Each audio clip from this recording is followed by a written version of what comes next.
Joel, thank you so much for being here.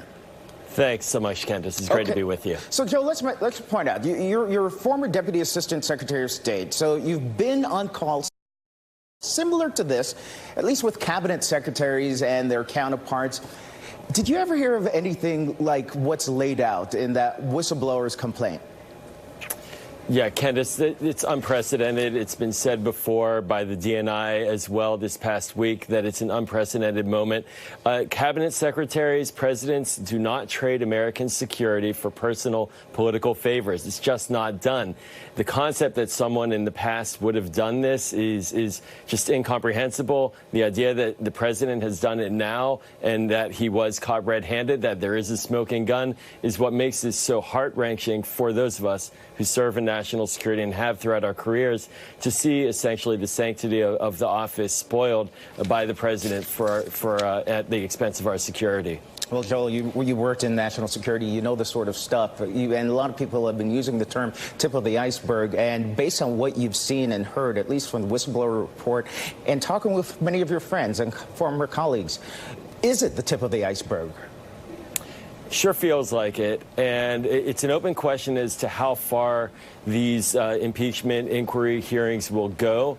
But clearly, when there's this one tiny example caught on the record, and this is so explosive, and we've seen patterns of deception over the years from the president related to the Russia investigation in particular, it certainly feels like there's a lot more underneath the hood. And I think it's imperative that through these subpoenas that all the records are gathered from the agencies and that they go further as well to try to figure out what is in that safe, in that vault, in the White House, of the conversations that the president has had that were locked away in an abnormal manner and in a way that would prevent him from being embarrassed. I don't think so. I think there's got to be more there, and so that's what's very concerning as well. I'll be curious to see if we do get to see what was held away in some of those secret phone calls that the president had with other world leaders. As I mentioned a little bit earlier ago, Mike Pompeo, not being deposed, but has been subpoenaed for records. He hasn't said much, as I said, publicly since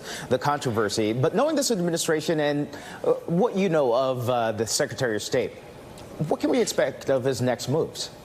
Well, maybe he hasn't said much because, unlike many of the people who are speaking from the administration, he knows much. And he knows, frankly, what his team was and was not doing, how they were engaging Rudy Giuliani in a sort of off-the-books diplomacy. That's why these 5 individuals are going to be deposed, because they saw up close and personal what it was that Rudy Giuliani was doing with Ukraine, and the secretary had to be read in. So he has to be very careful about what he says, especially when it comes to congressional testimony. He knows, as a former member of Congress as well, the power of the subpoena. And so he's clearly ensuring that he gets his language right. And Joel, in the meantime, I really want to get your take on this, on the whole Hillary Clinton, that explosive article from from the Washington Post, because 2016 does live on, doesn't it? So, of course, you heard the Washington Post reports that the Trump State Department is intensifying its email probe of Hillary Clinton's former aides. What's your take on it? Have you received any of these fishing expedition emails, by the way? Well, I have to start with, I testified to the Benghazi Select Committee in 2015, and the unending queries from the House Republicans then, and clearly now with the House Republican in as Secretary of State, it doesn't at all surprise me that this is happening. No, I served during Secretary Kerry's time, so I'm not on that in that moment. But I will tell you that this does ring alarm bells. This can be very clearly done to send a message to many former State Department officials, Democratic appointees in many instances, that they have to be careful about what they say. And that's potentially an abuse of power as well. So the Hillary Clinton email scandal keeps going. But what does it say to you that some of these folks are getting these emails from the State Department saying, we want your emails from years ago, just last month? It says that they are trying to stir up concern out on the outside community of those who served. And It just doesn't make sense. There were multiple investigations done.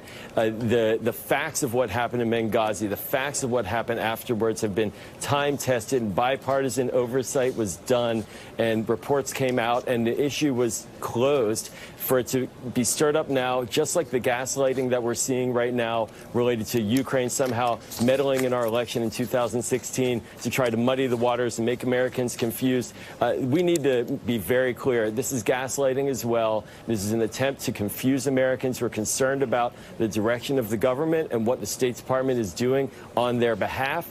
And it's an attempt to silence potentially those who are critical of this administration. And it's very, very concerning. We've gone from Benghazi to But Her Emails, and But Her Emails is sticking around with us. There's a direct line between all of these, unfortunately. Very interesting. All right, Joel Rubin.